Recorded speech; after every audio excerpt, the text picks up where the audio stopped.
Olá, você vai ver nesta edição. TCE assina termo de cooperação técnica para a realização de auditoria coordenada em unidades de conservação brasileiras.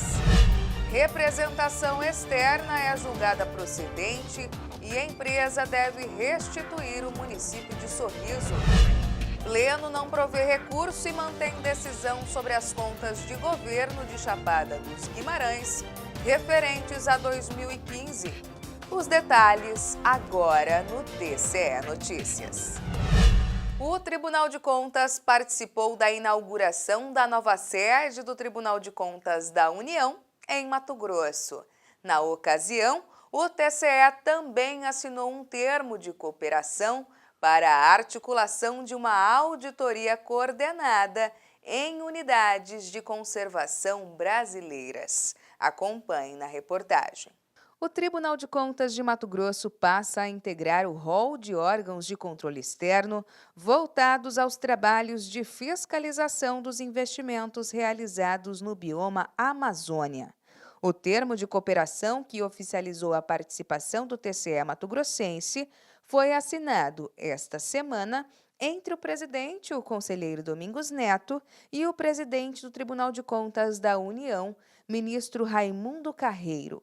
A iniciativa foi prestigiada pelos conselheiros interinos Luiz Henrique Lima, Moisés Maciel, Isaías Lopes da Cunha e João Batista de Camargo, e ainda pelo procurador-geral substituto Alisson Carvalho de Alencar. São todos os estados que participam do bioma amazônico e isso vai dar uma segurança a mais para a preservação das nossas florestas, dos nossos biomas, né, que é o futuro da nossa sobrevivência.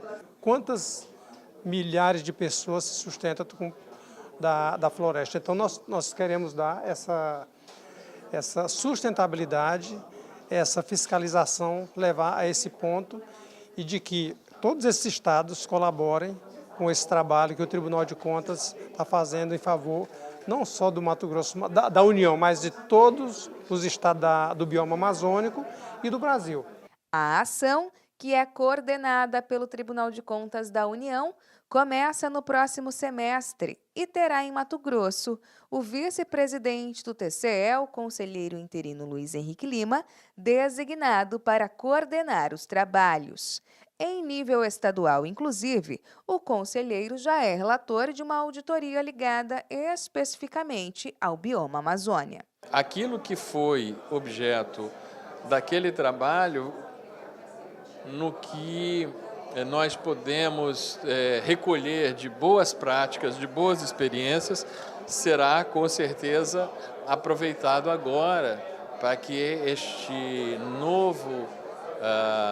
esta nova ação de fiscalização alcance um patamar ainda maior de qualidade. Na ocasião, ainda com a presença de diversas autoridades, o presidente do TCU assinou o termo de entrega do novo imóvel, que abrigará o Tribunal de Contas da União em Mato Grosso, em um edifício na região central de Cuiabá. O presidente do TCE mato-grossense reiterou o trabalho conjunto que permeará entre os órgãos de controle externo nos âmbitos estadual e federal. O conselheiro também foi condecorado com a medalha alusiva aos 125 anos de fundação do TCU. Em sessão do Tribunal Pleno desta terça-feira, os conselheiros analisaram uma representação de natureza externa envolvendo a Prefeitura de Sorriso. Uma empresa foi condenada a restituir o erário municipal em mais de 2 milhões de reais após irregularidades em concorrência pública. Devido à constatação de supostas falhas no edital da Concorrência Pública 5 de 2016, a empresa Lock Service Comércio e Serviços Limitada protocolou no Tribunal de Contas de Mato Grosso um pedido de medida cautelar. A concorrência pública foi realizada pela Prefeitura de Sorriso para a contratação de empresa prestadora de serviços especializados em transporte de resíduos sólidos e destinação final dos detritos do município.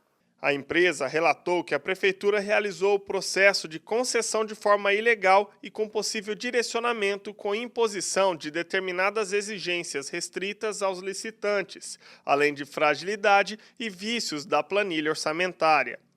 O ex-gestor de Sorriso, Dilceu Rossato, e a presidente da Comissão de Licitação do município foram citados para se manifestar.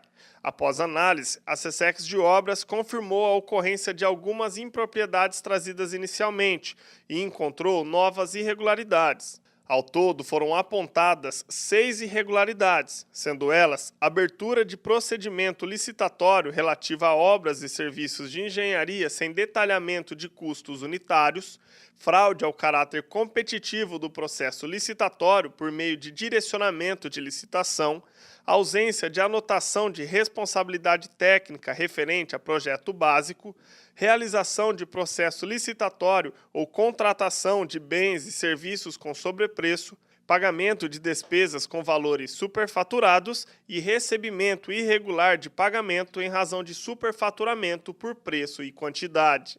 Quanto ao sobrepreço, averiguei que no cômputo do valor unitário apresentado pela administração, o custo de implantação do aterro considerou o total de 23.400 toneladas para 12 meses como custo mensal. Para os demais itens, considerou os valores mensais sem informar o valor unitário por tonelada, resultando no valor unitário de R$ 136,89 por tonelada. Ainda sobre esse ponto, observei que a estimativa do custo total do lote inclui um percentual equivocado de formação do BDI. Na planilha está por 65,78%, mediante a utilização indevida do método markup divisor, conforme informado pelo ilustre advogado, em inobservância ao estabelecido no edital, cujo limite era de 26,46%. Isso também contribuiu para o valor superestimado do preço unitário em R$ 136,89 por tonelada. No cálculo demonstrado pelos auditores, o custo da tonelada deveria ter ficado em R$ 51,50 por tonelada, o que resultou no sobrepreço de R$ 85,39 por tonelada. A relatora do processo ainda destacou que deveria haver uma considerável diminuição do valor do contrato firmado com o Executivo, em virtude de um suposto rateio entre as prefeituras da região para utilizarem o depósito de detritos.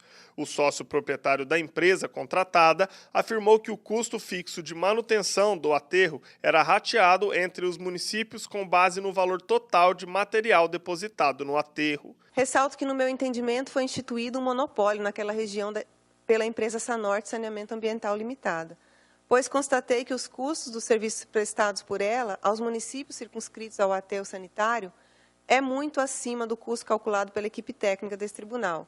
Dessa forma, a conselheira relatora votou por conhecer e julgar procedente a representação externa, condenar Emerson Farias, Marcelo Antônio de Oliveira e a empresa Sanorte Saneamento Ambiental Limitada a restituir ao erário municipal, no prazo de 60 dias, o valor de R$ 2.761.000, aplicar multa de 10% aos responsáveis por dano ao erário, condená-los à inabilitação para exercícios de cargo em comissão ou função de confiança na administração pública, além de que promova a realização de termo que limite em R$ 51,50 o valor da tonelada de resíduos depositados em aterros sanitários.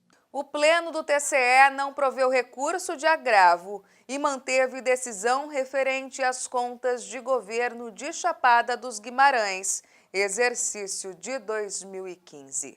Veja os detalhes. Esse recurso de agravo regimental, de relatoria do conselheiro Moisés Maciel, contra a decisão singular que reprovou as contas anuais de governo de Chapada dos Guimarães, exercício de 2015, foi proposto por Lisu Koberstein, prefeito na época. A defesa alegou que a prefeitura perdeu o prazo para a prestação de contas devido a falhas técnicas no sistema SIGA. Ela também apontou que houve nulidade por parte do TCE ao não citar o nome do advogado no processo.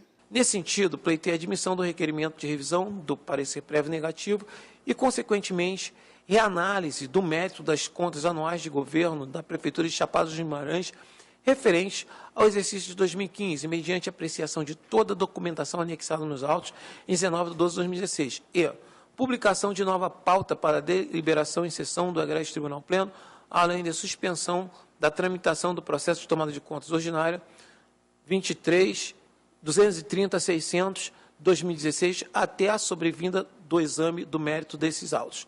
Mas, na leitura do voto, o relator do processo disse que o argumento da defesa é frágil, uma vez que ela poderia ter realizado a prestação de contas de forma física. O relator também disse que a Prefeitura foi notificada e sabia do prazo, e mesmo assim não respondeu ao chamamento do tribunal. A mesma sequer peticionou nos autos com vistas a justificar a impossibilidade de cumprir o prazo. Quanto à acusação de nulidade, ele disse que inexiste vício processual ao ponto de implicar na anulação do julgamento singular, uma vez que não restou demonstrada prejudicialidade alguma à defesa do agravante.